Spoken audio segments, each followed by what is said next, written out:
Hello everyone, this is Crota and Drool giving you a shoutcast in Game 2 in a best-of-3 matchup here on TSL3's Shakuras Plateau. SaSe spawning as the blue Protoss player this time, not the purple, thank goodness, versus JF's pretty in-pink Protoss here on the top right-hand side of the map. What do you think about this map, Drool? I think it's great. I personally like the newer Shakuras a bit better, but this one is just as good in most cases. And as we have a PvP in, I think, forced cross positions, right? Mm-hmm. Uh, this should be a really nice game. And due to the longer travel distance between the bases, we might even see expansions, a rare sight in PvP, but always awesome to see. And yeah, increasingly popular, so to speak, due to people just wanting to play the macro games Yeah, and being a bit tired of all the foregating. So if both decide to play a rather defensive style here, or if both like clash in the with their aggression and then fall back, then we might very well see expansion play. Yeah, expansion play and high macro play, always very, very nice to see. You can see JF making sure that there are no proxy pylons in his base because it is forced cross positions.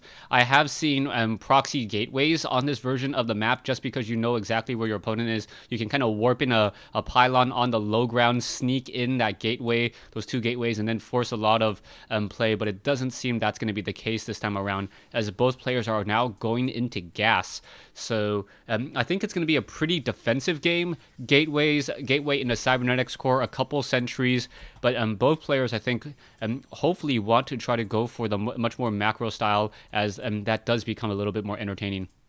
Yeah, that would be great. We saw really cute probes around there by JF just a second ago. SaSe lost the scouting probe early, and that's gotta hurt a bit because it's you really want to see the chrono boost distribution of your Protoss opponent to be in order to be able to estimate like what they're going for, if they're gonna be in for aggression or rather defensive play. And things like a second gas we see Mm-hmm. from JF right now, SaSe definitely wanted to see that. So he's not sacrificing another probe to scout again, but he will be lacking on info here. Yeah, so I think because of the lack of info, he may try to go for a robotics facility first, as opposed to any additional gateways off of that. It is a rather long travel distance, so the robotics facility observers flying through the air should be able to get a lot of information.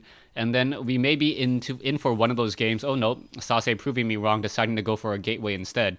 But we may get into one of those games where both players have an observer in each other's base without the ability to destroy it, and then just wandering around here. But yeah, we're now going to see finally JF moving away with the probe, and it looks like he's seen everything he needs to see after watching that second gateway warp in. Yeah, and SaSe goes for the popular Stalker first. This time, that's what JF did last game, and JF went for a Zealot first. Although he's chrono boosting his Gateway and his Nexus a lot. We didn't see any chrono boosts on his Cybercore Warp Gate tech, so he's definitely going for some economy play. And here's a Stargate from JF.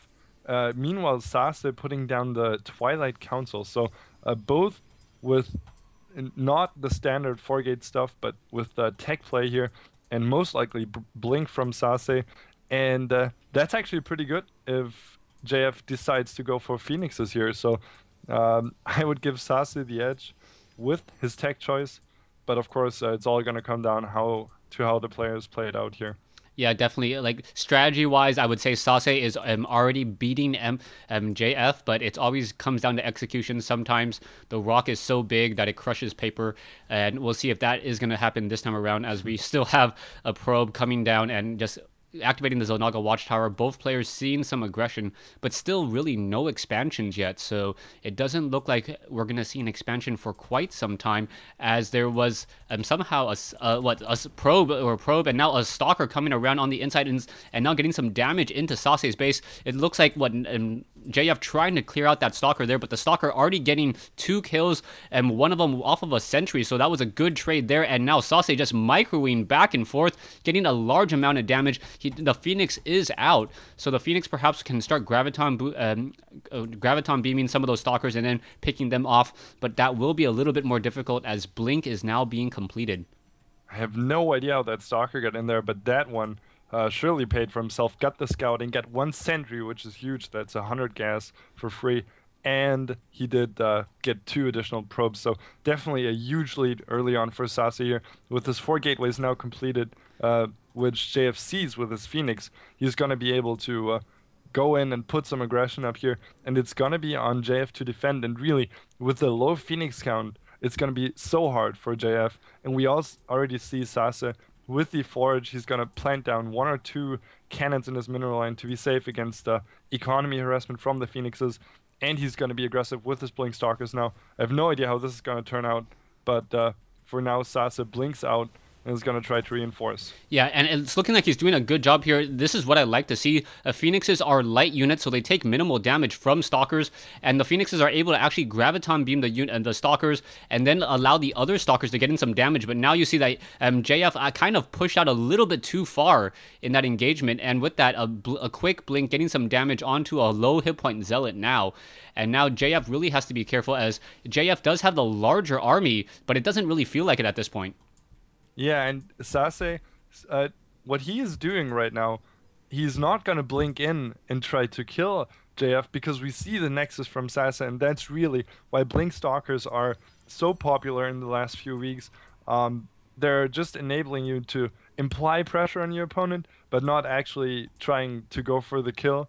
And just like stall, get your expansion up, let it kick, and then come back with a larger army and blink again. But force field goes down, and SaSe, we just see him poking and not really doing much actual damage here. Yeah, and SaSe does have a photon cannon on the inside of his base, and now JF is going to quickly see that a Nexus is coming into play in addition to a Dark Shrine, so an Observer needs to be trained up rather quickly, but we already have Immortals now being added. Zealots now trying to make their way in, but blinking those Stalkers back, doing a great job. SaSe just keeping all of those low hit point Stalkers alive very, very easily, and with the Proxy Pylon already in play, the Dark Shrine should allow for those Dark Templars to come in just a moment. And JF, if he didn't spot that Dark Shrine, if he didn't click on it, thinking that instead it was another pylon, he's going to be in a world of hurt in just a moment. Yeah, indeed. That's always the nice play. Just plant it where a pylon would go down and, yeah, act all like innocent. But yeah, the Observer is queued up. It's a bit supplyable here. And here's an engagement. The Phoenix is lifting up 2 Stalkers, and the Mortal is in the play, so it's going to do a lot of damage to those Stalkers. They are forced to retreat at this point. But the first DT is making its way over, and if there are not going to be any reinforcements back at home for JF, this is going to be very, very troublesome. Yeah, this Dark Templar looks to get a lot of damage. There is already an Observer being queued up, and the probes do see the little bit of a flicker there as that Dark Templar tries to catch up to those probes. It looks like a Stalker is going to be warping in as well, and now with I believe an Observer out and about, it's not quick until a Graviton Beam now coming in, and that Dark Templar is going to get shut down rather easily. Yeah, but forced JF back all the way. He wanted to do some aggression that was needed for him, and he couldn't quite pull it off. So brilliant DT play from SaSe, and he knew exactly what he was doing with this, and the timing worked out brilliantly. So I would give SaSe a very decent lead here. Although the supplies are even, we see SaSe with a 5 supply or 5 or 6 probe advantage here, and of course a much later Nexus for JF. So he actually is really, JF really needs to do some damage to SaSe, but we see SaSe reinforcing at the front. He's up with +2 weapons already. Holy crap! His gateway units are going to be so strong compared to JF's, and I don't know what JF can do at this point. Yeah, I mean, JF for a small time had a larger army, but now, especially with SaSe getting level 2 weapons upgrade just completing, those Stalkers dealing 16 damage per attack, those Zealots dealing, I believe, 20 damage per attack, and even those Immortals are not going to have shields for very long.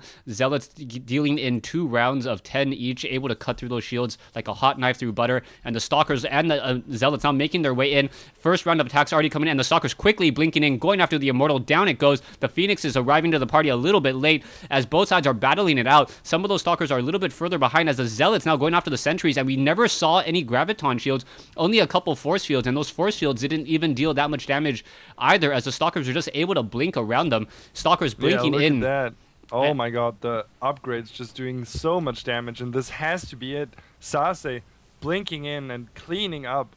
GG from JF.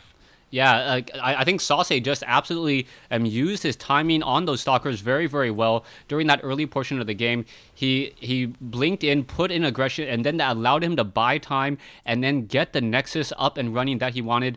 And he had about a 60-second lead, and he knew that he could keep that economic advantage and then push in with more gateway units, and especially with that level 2 weapons upgrade opened up with that Twilight Council. I don't think JF really stood a chance. Yeah, I mean, he had a shot, but definitely excellent play from SaSe. He just knew exactly what he was doing. And I'm looking forward to game 3, which will, of course, determine the winner of this series. Yeah, so stay tuned for game 3 between JF and SaSe. I think game 3 is actually going to be on Crossfire, and it is going to be a hidden video for a little bit of time, so you'll have to click on it in the description down below. Thanks for watching. Thanks for listening.